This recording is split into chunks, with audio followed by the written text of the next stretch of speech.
Welcome to Pax Europiana here from Sarajevo. I'm here on the Srebrenica Memorial Day in 1995, as you see here. I will go a bit on the side. You see 1995. Yes, 1995, on the 11th of July, the Serb forces, they entered that UN enclave and they killed over 8,000 innocent civilians. Yeah. They were not armed, they were just men, children, and many of the women they killed as well. They were indiscriminate killers and they went there on purpose. They saw that the Bosnian war was not going in their way, and they saw that the West is no longer taking their aggression in the appeasement track as Mitterrand has done, and then Chirac and Clinton in his second phase, he was much more decisive to stop genocide, and they saw that indecisiveness and lack of resolve leads to genocide. And then they intervened, and then what Mladic said, he will then kill everybody who is a Muslim in eastern Bosnia. And this is what they tried to do. I'm here with my Ukrainian dress because I also want to honor that the Ukrainian soldiers who were there in the UN mission, they, for example, saved Shupa, one of the enclaves. The UN soldiers, which were our European soldiers, didn't save Srebrenica, and it's their internal shame. I always say to Mr. Rutte, who is blocking Kosovo and Macedonia and he does a lot of nonsense on the Balkans, that a man with such a track record of a nation and such a track record of defeat and weakness, and basically responsible for the genocide, because it could have been easily avoided if the UN soldiers of the Dutch would have fought the Serb, and they could have sent the military. It was also the responsibility of the Americans, because they could have shelled and reacted and killed the Mladic forces, and they should have done that, but they didn't do, and then the innocent civilians were transported in their certain death. It's also the co-responsibility of the West what happened, of the Dutch, of the Americans, because of their weakness. Later then, after they saw that, and they reacted more resolve and with greater clarity, and when then the market shelling later in August came here in Sarajevo, then the West decisively intervened. But we should have intervened already in Serbia back then in order to stop everything, because it just led to the next war when we relieved then the sanctions in '96 on Serbia, and they immediately started the Kosovo war, and that's Milosevic for you. Anyhow, it's a tragedy, but I'm coming here to compare what we do now in Ukraine, here with my Vyshyvanka Ukraine dress, here with my solidarity button for Srebrenica, because we are again having this weakness towards Serbia and Russia, and Mariupol will let simply be destroyed under our watch. We were seeing it. Then we were afraid for World War III or for nuclear war, because the Russians always make us believe they can wage war everywhere without punishment, and when we do something, it's World War III.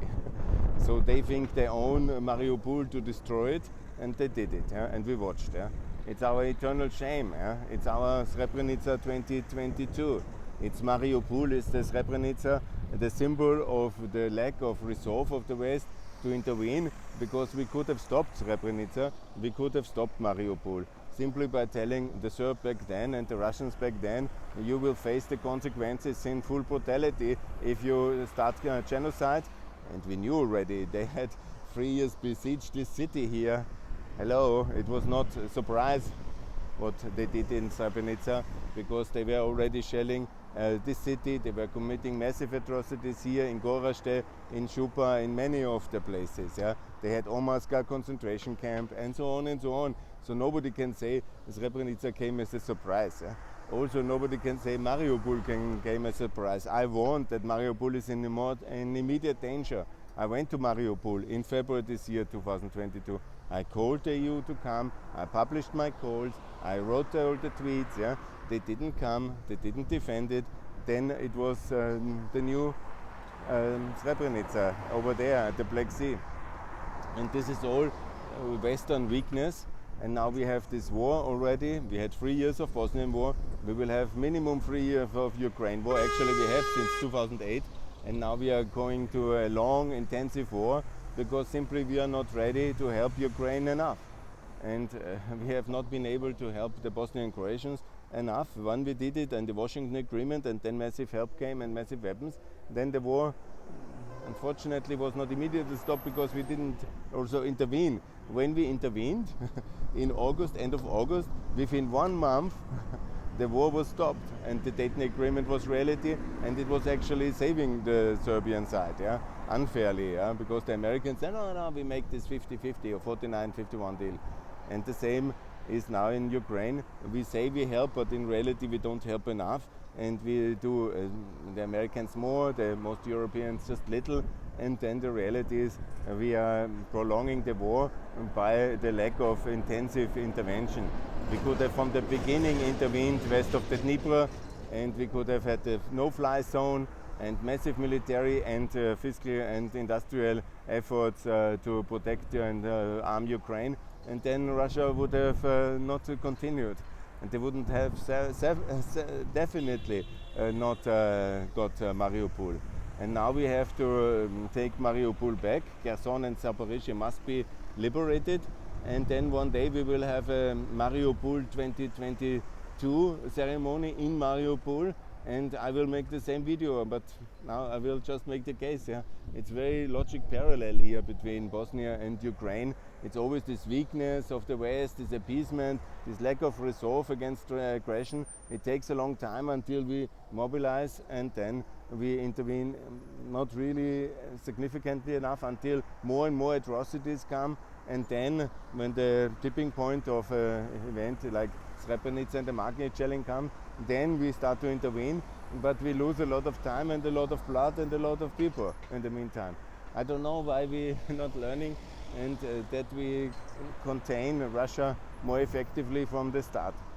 It's a mystery for me, because they were shelling for 3 years from up there, and that's a bit my critical point as well to the current politics of the West in Ukraine, because contrary to what the German left-wing appeasers paid by Russia, these so-called intellectuals, they say we should give up Ukraine, not support it, and then there would be no war. Yes, you can see the effects that there would be more land lost, more people lost, more genocide, and we then have, with a smaller portion of Ukraine, we have to defend it anyhow again, as in Bosnia. No. It's very disappointment what we do, and the parallel between Mariupol and Srebrenica is very clear. And I say to stop genocide, Western military intervention is absolutely necessary, and also it's absolutely necessary to intervene and to integrate Bosnia. We should have integrated it from day one into NATO, but more or less we have, in a sense, because we have the security guarantee via the post-war treaties. So ultimately nobody can mess with Bosnia, Mr. Dodik, be clear about it, and because otherwise anyhow NATO has to intervene. And the similar agreement is not the optimum. The optimum for Ukraine is the Western German NATO integration of 55, and that's what I'm calling for.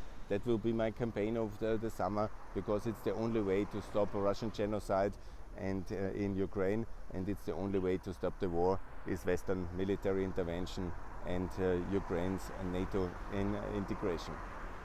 Good. I think that's the lessons of Srebrenica. That's the lessons of Mariupol. I'm very sorry we didn't learn the lessons of Srebrenica before Mariupol 2022, but at least now we should apply them and intervene and integrate these countries into NATO and intervene decisively to end this war and to help the countries to have at least most of the countries free, and that's what I call for. Thanks a lot for watching. More to come from Pax Europiana on this historic day here from Sarajevo, on the way to a lot of places which I will show you to document the case which I want to make for NATO intervention and for peace by NATO membership of Bosnia first of all, but also of Ukraine.